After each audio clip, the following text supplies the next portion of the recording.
Kenapa Indonesia masih miskin? Tan Malaka sudah tahu jawabannya sejak ke 1943. Bayangkan ini, seorang jenius Indonesia menulis tentang masa depan bangsa 83 tahun yang lalu. Dia sudah memperingatkan tentang jebakan kemiskinan yang akan kita hadapi. Dan tahun 2026 ini, kita masih terjebak di situ. Resmi dari BPS Maret 2025, 23,85 juta orang Indonesia masih hidup di bawah garis kemiskinan. Tapi tunggu dulu, itu cuma angka resmi. World Bank bilang angka yang berbeda. 68,3% penduduk Indonesia atau 171,8 juta orang hidup dengan kurang dari $6,85 per hari. Siapa yang berbohong? Pemerintah atau World Bank? Atau mungkin kita semua sedang dibohongi oleh definisi miskin yang dibuat-buat? Hari ini, di channel Nextroom, kita akan membongkar 7 faktor struktural kenapa Indonesia, negara dengan kekayaan alam luar biasa, masih bergulat dengan kemiskinan di ke-2026. Dan lebih penting lagi, kenapa semua ini seperti sudah dirancang untuk gagal sejak awal. Saya tidak akan bicara teori kosong. Setiap klaim yang saya sampaikan ada datanya, ada sumbernya, ada buktinya. Ini bukan video untuk yang cari hiburan. Ini untuk kalian yang berani menghadapi kenyataan pahit tentang negara kita. Jadi, kenapa Indonesia masih miskin sampai 2026 ini?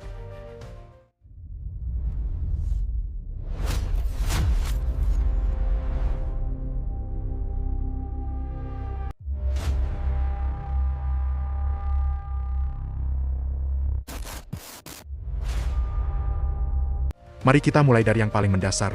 Berapa sih jumlah orang miskin di Indonesia? Menurut BPS, per Maret 2025, angka kemiskinan Indonesia ada di 8,47%. Itu artinya 23,85 juta orang. Kedengarannya lumayan bagus, kan? Bahkan menurun dari September 2024 yang 8,57%. Tapi tunggu, World Bank punya cerita lain. Menggunakan standar Upper Middle Income Countries, mereka bilang 68,3% penduduk Indonesia itu miskin. Itu 171,8 juta orang. Perbedaan 10 kali lipat. Ini bukan konspirasi. Ini tentang metodologi. BPS mengukur kemiskinan dengan garis kemiskinan 595.242 rupiah per kapita per bulan. Atau kalau dihitung per rumah tangga dengan 4,71 anggota keluarga, 2,8 juta rupiah per bulan. Coba pikir, apakah keluarga dengan penghasilan 2,8 juta rupiah per bulan di Jakarta, Surabaya, atau bahkan di kota kecil bisa hidup layak, bayar kontrakan, makan, listrik, air, transport, pendidikan anak? Tentu bisa, asal definisi layaknya kita turunkan drastis. Sementara World Bank pakai standar $6,85 PPP per hari untuk Upper Middle Income Countries. Kenapa? Karena Indonesia sudah masuk kategori negara berpenghasilan menengah ke atas sejak 2023. Dengan GNI per kapita $4.870. Tapi kenyataannya, Indonesia baru saja masuk kategori ini. Kita ada di ujung bawah rentang $4.516, $14.005. Negara yang benar-benar upper middle income seperti Malaysia atau Thailand punya standar hidup yang jauh lebih tinggi. Jadi pertanyaan pertama yang harus kita tanyakan, kenapa pemerintah Indonesia menggunakan garis kemiskinan yang begitu rendah? Karena dengan garis kemiskinan rendah, angka kemiskinan terlihat turun. Politik pencitraan. Semua presiden ingin meninggalkan warisan menurunkan kemiskinan. Tulis di komentar, menurut kalian, berapa sih garis kemiskinan yang realistis untuk Indonesia 2026? Apakah Rp595.000 per orang masuk akal? Tapi kemiskinan itu cuma satu sisi koin. Sisi lain yang lebih bahaya, ketimpangan. Indonesia punya masalah serius dengan distribusi kekayaan, dan datanya mencengangkan. Menurut Lembaga Penjamin Simpanan 2023, ada 554 juta rekening bank di Indonesia dengan total aset Rp8,24 kuadriliun. Tapi dengar ini, 98,8% rekening itu hampir semua punya simpanan di bawah Rp100 juta, dan mereka cuma menguasai 12,3% dari total simpanan. Sementara 135.000 rekening cuma 0,024% dari total punya simpanan di atas Rp5 miliar dan menguasai 53% dari semua simpanan perbankan. Baca ulang angka itu. 135.000 orang menguasai setengah dari uang di bank seluruh Indonesia. Gini rasio Indonesia September tahun 2024. 0,381. Naik dari 0,379 di Maret tahun 2024. Artinya ketimpangan memburuk. Dan ini bukan tren baru. Sejak era reformasi dimulai, ketimpangan Indonesia terus naik. Tahun 1990-an, gini rasio kita rata-rata 0,3. Sekarang stabil di 0,38 sampai 0,39. Demokrasi dan desentralisasi katanya membawa kemakmuran. Tapi data bilang, yang makmur cuma segelintir orang. Global Inequality Report 2022 menempatkan Indonesia di peringkat 6 dunia untuk ketimpangan kekayaan. 4 orang terkaya Indonesia punya kekayaan lebih besar dari 100 juta orang termiskin digabung. Sementara 40% penduduk terbawah cuma menguasai 18,41% dari total pengeluaran rumah tangga. Dan angka ini stagnan, tidak berubah signifikan. Top 20% populasi, pengeluaran mereka 46,24% dari total. Dan terus naik. Ini bukan cuma soal angka, ini soal sistem ekonomi kita yang dirancang untuk memperkaya yang sudah kaya, dan memiskinkan yang sudah miskin. Pertumbuhan ekonomi 5% tidak ada artinya kalau 90% dari pertumbuhan itu masuk ke kantong 10% orang teratas. Tulis di komentar, apakah kalian merasakan pertumbuhan ekonomi Indonesia, atau cuma jadi penonton yang lihat orang kaya makin kaya? Sekarang kita masuk ke jantung masalah, struktur ekonomi Indonesia. Per Februari tahun 2025, ada berapa persen pekerja Indonesia yang bekerja di sektor informal? 59,4%. Hampir 60%. Itu lebih dari separuh angkatan kerja. 86 juta orang lebih. Dan trennya naik. Dari 57,95% di Agustus tahun 2024, jadi 59,4% di Februari tahun 2025. Kita bergerak mundur. Kalian tahu apa artinya kerja informal? Tidak ada kontrak, tidak ada jaminan kesehatan, tidak ada jaminan pensiun, tidak ada kepastian penghasilan, tidak ada perlindungan hukum. Data BPS jelas, pekerja informal didominasi oleh mereka yang pendidikannya rendah, lebih dari 36% cuma lulusan SD, mereka yang tinggal di daerah pedesaan, 52,49%, pedagang kaki lima, buruh lepas, pekerja keluarga tidak dibayar. UMKM kecil ini bukan pilihan, ini keterpaksaan. Dengar fakta ini yang bikin marah. Tahun 2013, investasi 1 triliun rupiah menciptakan 4.500 lapangan kerja. Tahun 2024, cuma 1.285 lapangan kerja. Penyerapan tenaga kerja turun 71% meskipun investasi naik. Kenapa? Karena investasi Indonesia didominasi oleh industri padat modal, manufaktur otomasi, digital, teknologi, mesin menggantikan manusia, robot menggantikan buruh, dan ada yang lebih parah, deindustrialisasi dini. Kontribusi sektor manufaktur terhadap PDB Indonesia 2014 sama dengan 21,08%, 2024 sama dengan 18,98%, turun hampir 2%. Sektor manufaktur itu penting karena menyerap banyak tenaga kerja formal dengan gaji layak. Kalau sektor ini menyusut sebelum Indonesia jadi negara maju, kita akan terjebak di middle income trap. Kita kehilangan pekerjaan manufaktur, tapi belum punya cukup pekerjaan high skill di sektor jasa atau teknologi. Ujung-ujungnya, orang terpaksa kerja informal. Dan yang paling rentan, perempuan. Menurut Kepala BPS Amalia Adininggar, kenaikan pekerja informal salah satunya terkait dengan peningkatan perempuan yang bekerja, utamanya di lapangan usaha perdagangan eceran makanan, industri pengolahan makanan, dan penyediaan makanan dan minuman.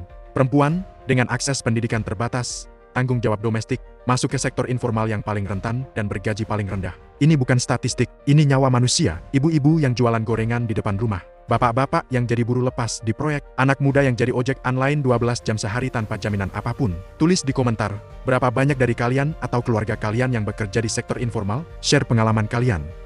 Sekarang topik yang paling sensitif, tapi harus dibahas, korupsi. Corruption Perception Index, CPI Indonesia 2025, skor 34 dari ke-100, ranking 109 dari 180 negara, turun 10 peringkat dari ke-2024, turun 3 poin dari skor 37 jadi ke-34. Ini penurunan terburuk dalam beberapa tahun terakhir. Kita sekarang di posisi yang sama dengan Nepal, negara yang baru saja mengalami demonstrasi politik besar-besaran karena korupsi yang merajalela. Bandingkan dengan negara tetangga, Singapura, skor 84 Malaysia, skor 52 naik 2 poin Timor Leste, skor 44 Vietnam, skor 41 Thailand, skor 32 Filipina, skor 32 kita kalah dari Timor Leste, negara yang baru merdeka 23 tahun lalu. Apa yang bikin Indonesia turun drastis? Menurut program manajer TI Ferdian Yazid, ada 3 indikator yang turun tajam.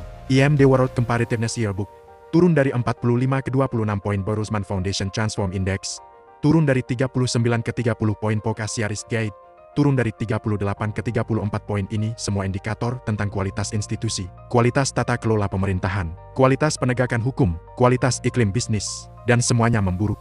Korupsi bukan cuma soal pejabat yang maling uang negara. Korupsi adalah kanker yang menggerogoti semua aspek ekonomi. Ke-1, investasi jadi mahal, biaya suap 10-30 dari nilai proyek. Kedua, infrastruktur berkualitas rendah, markup harga, material murahan. Ketiga, pelayanan publik buruk, birokrasi ribet, pungli di mana-mana. Keempat, ketimpangan makin parah, yang punya koneksi dapat proyek, yang tidak dapat apa. Kelima, brain drain, orang-orang pintar dan jujur pergi ke luar negeri. J. Danang Widoyoko, Sekjen Transparency International Indonesia. Dalam konteks pemberantasan korupsi, upaya demokratisasi sesungguhnya adalah upaya untuk mencegah penyalahgunaan kekuasaan. Gerakan memberantas korupsi adalah gerakan meminta pertanggungjawaban dari para pemangku kuasa. Tapi apa yang terjadi dengan KPK? Dilumpuhkan lewat revisi undang-undang. Para pimpinan KPK yang keras dicopot. Penyidik KPK dijadikan ASN biar lebih mudah dikontrol. Ruang sipil untuk kontrol sosial terhadap korupsi menyempit. Menurut peneliti UGM Rimawan Pradiptyo, kalau kita pakai indikator yang konsisten seperti tahun 2022 sampai 2023, skor CPI Indonesia 2024 bukan 37. Tapi tetap ke 34. Stagnan, tidak ada perbaikan, malah ada pemburukan yang ditutupi dengan permainan metodologi. Tulis di komentar, Pernahkah kalian atau keluarga kalian mengalami langsung korupsi atau pungli? Share tanpa sebutkan nama atau tempat spesifik. Kalau kalian pikir masalah kemiskinan Indonesia bisa selesai dalam 5-10 tahun ke depan, saya punya berita buruk untuk kalian. Akar masalah kemiskinan itu ada di pendidikan, dan sistem pendidikan kita hancur. Program for International Student Assessment PISA 2022 tes standar internasional untuk siswa usia 15 tahun. Indonesia. Matematika, 366 rata-rata WCD, 472 membaca. 359 rata-rata WCD, 476 sains, 383 rata-rata WCD, 485, peringkat 69 dari 81 negara. Pemerintah bilang, alhamdulillah naik 5-6 posisi dari 2018, tapi skor turun di semua kategori. Ranking naik bukan karena Indonesia membaik, tapi karena negara lain lebih parah terdampak pandemi. Muhammad Nur Rizal, pendiri Gerakan Sekolah Menyenangkan, ranking PISA Indonesia naik, tapi skor turun. Ini bukan peningkatan kualitas pendidikan. Kita belum punya pendekatan yang mampu meningkatkan kualitas berpikir anak-anak kita. Selama 20 tahun Indonesia ikut PISA, skor kita naik turun di rentang yang sama. Tidak ada perubahan fundamental. Padahal anggaran pendidikan kita besar. Tahun 2024, 665 triliun rupiah atau 20% dari APBN. Dari 2010 ke 2024, anggaran pendidikan naik 206,8% dari 216 triliun rupiah jadi 665 triliun rupiah. Tapi hasilnya, skor PISA stagnan, kualitas lulusan rendah, mismatch antara skill lulusan dan kebutuhan industri.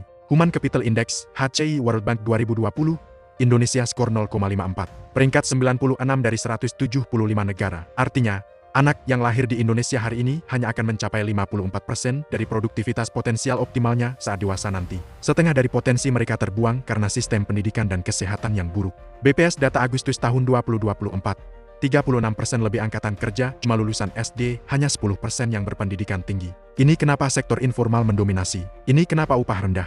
Ini kenapa produktivitas stagnan? Generasi yang sekarang masuk sekolah akan jadi angkatan kerja 10-15 tahun lagi. Kalau pendidikan tidak diperbaiki drastis sekarang, kemiskinan struktural akan terus berlanjut 20-30 tahun ke depan. Vietnam, negara yang dulu lebih miskin dari Indonesia, sekarang skor PISA-nya jauh di atas kita. Mereka serius investasi di pendidikan berkualitas. Singapura peringkat 2 dunia di World Talent Ranking karena fokus pada kesiapan sumber daya manusia. Kita, peringkat 46 dunia, nomor 3 di ASEAN.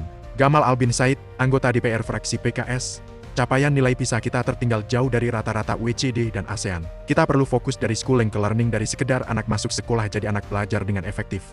Tulis di komentar, buat yang masih sekolah atau punya anak sekolah, apakah kalian merasa sistem pendidikan Indonesia sudah mempersiapkan kalian untuk masa depan? Setiap tahun, 3-4 juta angkatan kerja baru masuk pasar tenaga kerja Indonesia. Setiap tahun, lapangan kerja formal yang tercipta tidak sampai angka itu. Per Februari 2025, tingkat pengangguran terbuka 4,76%, tapi ingat, angka ini tidak menghitung underemployment orang yang kerja tapi jam kerja sangat kurang, juga tidak menghitung mereka yang kerja tapi penghasilannya di bawah UMR. Irham Ali Saifuddin, Presiden Konfederasi Serikat Buruh Muslim Indonesia, setiap tahun ada 3-4 juta pekerja baru. Tapi penciptaan lapangan kerja formal belum sampai angka itu. Mereka yang tidak terserap akan masuk pasar informal atau gabung dengan mereka yang di PHK. Dan PHK terus terjadi. Tahun 2024, 46.000 pekerja kena PHK, dengan Jawa Tengah tertinggi.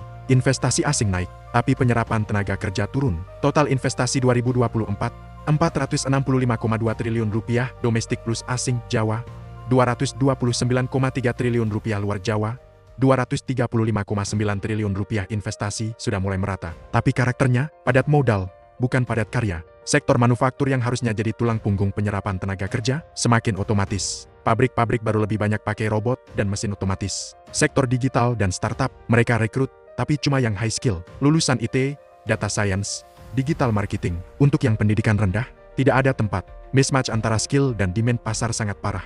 Perguruan tinggi menghasilkan lulusan dengan skill teoritis. Industri butuh skill praktis. Vokasi masih lemah. Pelatihan kerja kurang efektif. Hasilnya, fenomena aneh. Pengangguran sarjana naik, sementara pengangguran total turun karena yang tidak punya pendidikan tinggi langsung masuk sektor informal. Sementara sarjana nganggur karena menunggu pekerjaan formal yang tidak pernah datang. Pemerintah berencana bikin Satgas PHK. Irham Ali Saifuddin bertanya dengan tepat, Satgas ini mau ngapain? Datangi perusahaan dan larang mereka PHK? Terus kalau industrinya lagi tidak sehat, mau gimana? Yang dibutuhkan bukan Satgas. Yang dibutuhkan adalah kebijakan struktural, insentif untuk industri padat karya, investasi besar-besaran di pendidikan vokasi, link and match antara pendidikan dan industri, proteksi pekerja yang lebih kuat, transformasi ekonomi dari resource-based ke knowledge-based. Tulis di komentar, fresh graduate di sini, Berapa lama kalian cari kerja sebelum dapat? Dan apakah kerjaannya sesuai dengan jurusan kuliah? Pertanyaan terakhir yang harus kita jawab, apakah Indonesia terjebak di middle income trap? Jawabannya, sangat mungkin. Middle income trap adalah kondisi di mana negara berhasil naik dari low income ke middle income, tapi stuck di situ. Tidak bisa naik lagi ke high income karena, ke-1, kehilangan keunggulan upah murah kalah dari negara miskin. Kedua, belum punya keunggulan inovasi dan teknologi kalah dari negara maju. Indonesia sekarang, GNI per kapita, $4.870 2023, pertumbuhan ekonomi Q1 2025 banding 4,87%, di bawah 5%, kontribusi manufaktur, turun dari 21% ke 19%, pekerja informal, hampir 60%, skor PISA, stagnan 20 tahun, corruption index, memburuk, ketimpangan, meningkat. Semua indikator menunjuk ke satu arah, Indonesia sedang bergerak ke middle income trap. Korea Selatan berhasil escape dari trap ini dengan investasi besar-besaran di pendidikan dan R&D fokus pada high-tech manufacturing, export-oriented industrialization, clean government. Malaysia hampir terjebak, tapi mereka agresif transformasi ekonomi, dorong high-skilled jobs, investasi di pendidikan. Vietnam, mereka belajar dari Korea dan China, agresif tarik FDI berkualitas, tingkatkan pendidikan, fokus pada manufacturing high value. Indonesia, kita masih berjuang dengan korupsi yang merajalela, pendidikan yang buruk, ekonomi yang tergantung pada sumber daya alam, dan industrialisasi dini, dominasi sektor informal. Kalau tidak ada reformasi fundamental dalam 5-10 tahun ke depan, Indonesia akan stuck sebagai negara middle income untuk 30-50 tahun berikutnya. Generasi anak-anak kita akan menghadapi masalah yang sama dengan yang kita hadapi sekarang. Jadi, kenapa Indonesia masih miskin sampai 2026? Bukan karena kita tidak punya sumber daya, bukan karena rakyat kita malas, bukan karena kita bodoh. Kita miskin karena sistem yang rusak, sistem yang ke-1, mengukur kemiskinan dengan standar terlalu rendah. Kedua, membiarkan ketimpangan melebar tanpa kontrol. Ketiga, membiarkan 60% pekerja terjebak di sektor informal. Keempat, tidak serius memberantas korupsi. Kelima, gagal menyediakan pendidikan berkualitas. Keenam, tidak menciptakan lapangan kerja berkualitas cukup. Ketujuh, bergerak menuju middle income trap. Tan Malaka sudah mengingatkan 83 tahun lalu. Kemiskinan Indonesia adalah kemiskinan struktural, bukan karena kurang kerja keras, tapi karena sistem eksploitasi yang dirancang untuk mempertahankan status quo. Dan 2026 ini, kita masih di situ. Tapi apa yang bisa kita lakukan? Ke-1, pendidikan diri, jangan tunggu sistem. Upgrade skill kalian terus. Online course, sertifikasi, belajar hal baru. Kedua, partisipasi politik, pilih pemimpin yang punya track record bersih dan program nyata, bukan janji kosong. Ketiga, kontrol sosial, laporkan korupsi, desak transparansi, gunakan media sosial untuk expose ketidakadilan.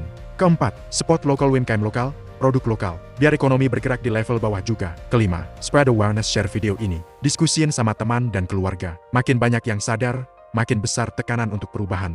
Kalau video ini membuka mata kalian tentang realitas kemiskinan struktural Indonesia, like video ini biar algoritma YouTube push ke lebih banyak orang. Komen di bawah, saya ingin tahu perspektif kalian. Apakah kalian setuju dengan 7 faktor ini? Ada faktor lain yang saya miss? Apa solusi menurut kalian? Share ke grup WhatsApp, Twitter, IG Story, makin banyak yang tahu, makin baik. Subscribe Nextroom, kami akan terus bongkar isu-isu penting Indonesia dengan data dan fakta. Nyalakan lonceng biar tidak ketinggalan video analisis mendalam berikutnya.